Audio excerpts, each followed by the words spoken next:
mu muka sanar da jami'an tsaro akan wannan dalili, muka ce musu kuma su dau mataki a kansa domin gidansa na Lugard ma barazana ne ga makota da suke wajen, kuma ba lokacin kamfen bane ba. Kwankwaso kullum ya shigo sai ya kalli matasa, ya tunzura su, ya yi brainwashing ɗinsu, ya gaya musu kalamai mafiya muni. Wannan ta sa a lokacin da aka yi Code of Conduct Tribunal, kotun da ta tabbatar da wannan al'amari ta ce harkar da Kwankwasiya take tana kan siffa da ta'addanci. Kuma wannan duk rahotantuka su muka haɗa muka kai wa United Nations, su muka kai wa US Congress, su muka kai wa International Human Rights domin ta ɗauki mataki. Kuma alhamdulillahi sanatoci a America sun ɗau mataki na haɗe wannan ƙungiya ta Kwankwasiya da 'yan ta'adda da suke da siffa ta kidnapping, suke da siffa ta ɗaukar mutane suna cinikinsu kamar gyaɗa. Gaskiyar Al'umma TV, labaru da ɗumi-ɗumi. Aiki ya biyo ta kan Buba Galadima. Ya kamata Buba Galadima ka ji tsoron Allah. Duk wani ƙazafi lokacinka na shekaru ya riga ya cin maka da ya kamata ka ji tsoron Allah. Ka tuna cewar idan ka yi wani ƙaharu, wallahi al'azimu kana da zuriya kuma kana da baya. Kuma Allah ne faɗa lokacin da Annabi Ibrahim yake addu'a yace Rabbana hab lana min azwajina wa dhurriyyatina qurrata a'yunin lil muttaqin. Babu yadda za a yi kawai zuri'a wani shada kai ma bata biyo ta bayan ka ba. Magana akan Kwankwaso ya zama wajibi mu faɗa wa al'umma gaskiya. Maganar cewar Abba Kabir ne ya rubuta takarda domin a hana Kwankwaso zuwa Kano ba gaskiya bane. Ƙungiyar matasan Arewa ita ta rubuta wannan takarda domin ta san irin takidin da kalaman Kwankwaso suka yi, kuma akan wannan ta rubuta takarda ta kaiwa International Human Rights, ta kai kuma US Congress domin a takawa Kwankwaso birki domin kalamansa suna da siffa da alaka da ta'addanci.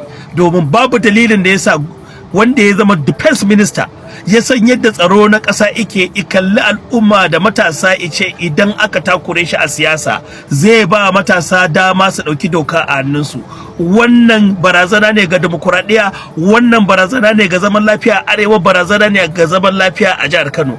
Ba za mu bari irin waɗannan mutanen su shiga rigar demokuraɗiyya, su amfana demokuraɗiyya, ta yi musu riga, ta yi musu wando, ta yi musu hula, ta yi musu bantai, kuma ya zama cewar 'ya'yan talakawa da za ta taso a gaba su aka bari suka zama 'yan daba, 'yan sara suka, 'yan sholusho, 'yan kwacen waya, sannan da aikata ta'addanci a jihar Kano.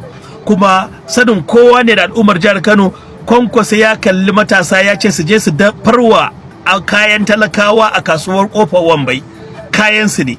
Wace doka ce ta bashi dama ya zalunci al'umma?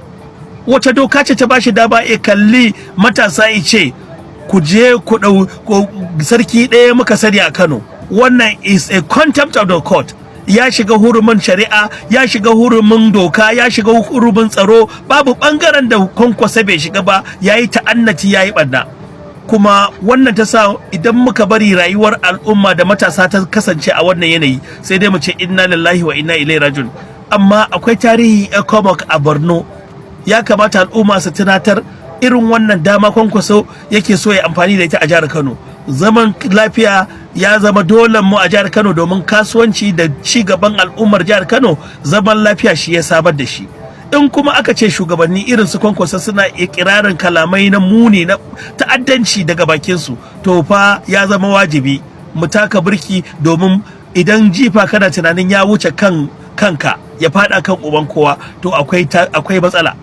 Wannan ta sa ba za mu yi ƙasa a guya ba, muka rubuta takarda muka kai domin a hana shi shigowa ya yi taro a jihar Kano, domin wuraren da yake taruka guda biyu, na farko dai a Bamfai residential area ce, kuma mun faɗa wa al'umma kafin wannan abu ya faru, shi da Buba Galadima yake so ya ɗora jakar tsaba akan Abba Kabir Yusuf. Ƙarya ne, billahi azima ba shi ya rubuta ba Abba Kabir ne ya rubuta wannan takarda ba.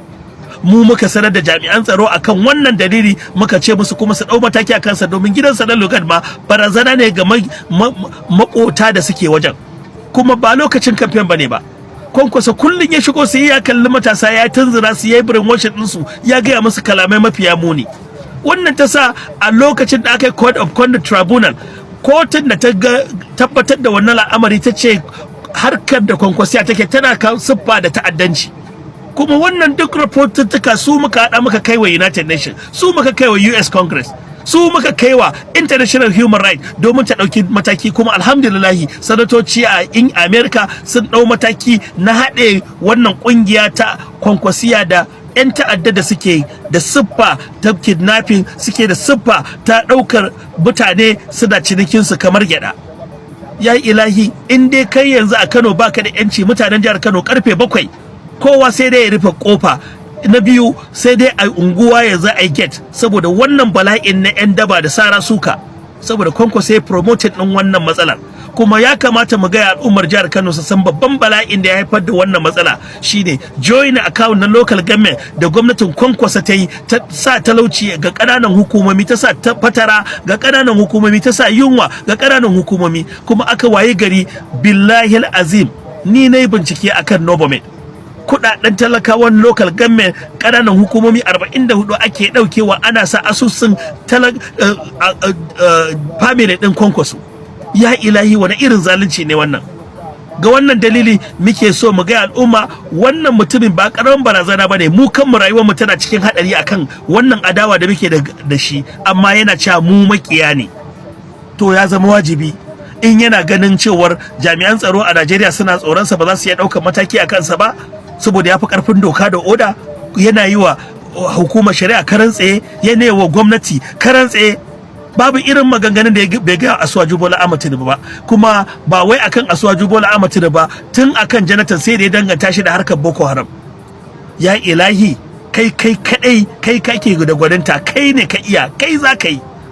Ba a taɓa yin irin wannan shugaba a duniya ba. Billahi azim, mulki da tsarin tafiyar Kwankwasiya tana kama da tafiyar auna.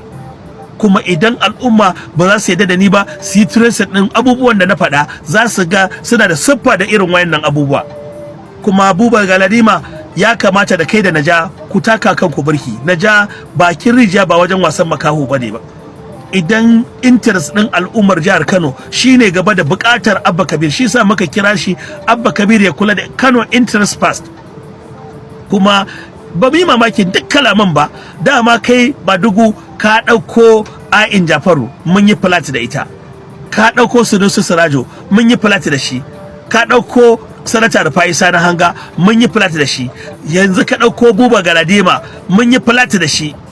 Ka dauko Naja'atu domin ta dora wa Abba Kabir jakar tsaba na kazafi akan butulci, bayan kai ne farkon butulu. Kuma alhamdulillahi hujjoji guda biyu da muke da su. Yanzu matar sanatan da shi ne yi maka Sanata Hamisu Musa, Allah ya gafarta masa, ta fito ta faɗi kalamai a kanka na butulci da cin amana da kaiwa iyalin Sanata Hamisu Musa, kaiwa shi Sanata Hamisu Musa wanda shi ne ya kaka siyasa. Yanzu saura iyalin Musa Gwadabe, su ma za su zo su yi bayani da yardar Allah.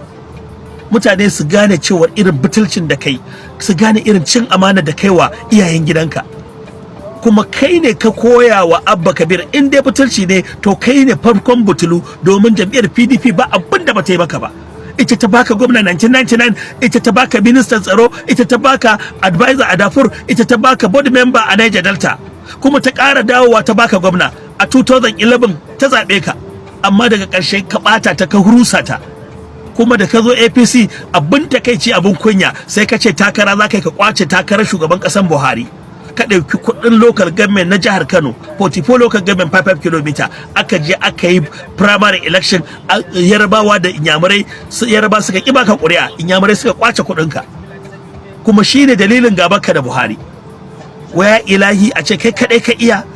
Wannan ma yanzu abin da yasa Abba ya juya baya interest din al'ummar jihar Kano, da kake so ka dauki kudin jihar Kano kai takarar shugaban kasa, da kuma yadda kake so kai barazanar rashin zaman lafiya a jihar Kano, duk Abba ya kalli wannan abu, da kuma jam'iyyar ka ba ta da rijista, ba taka bace ba za ma su baka kai takara ba jam'iyyar da za a iya mata abin da aka yi wa Zamfara.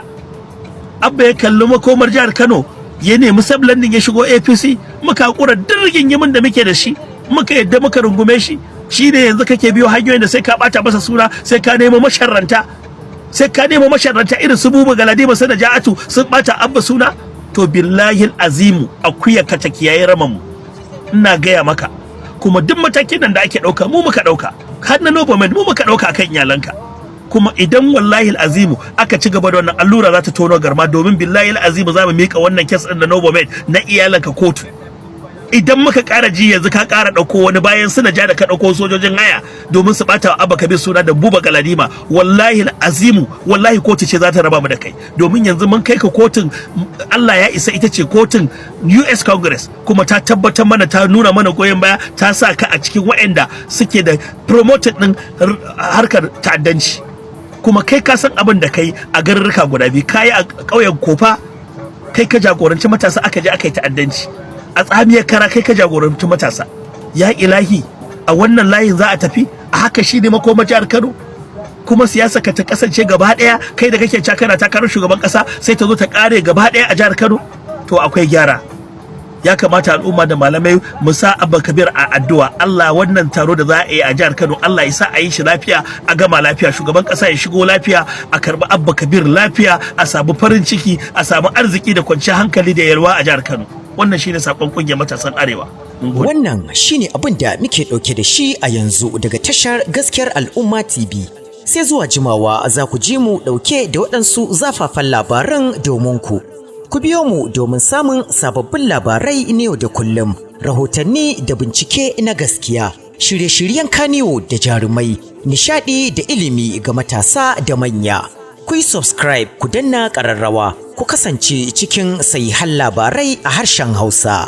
Gaskiyar Al'umma TV, farin cikin kowa.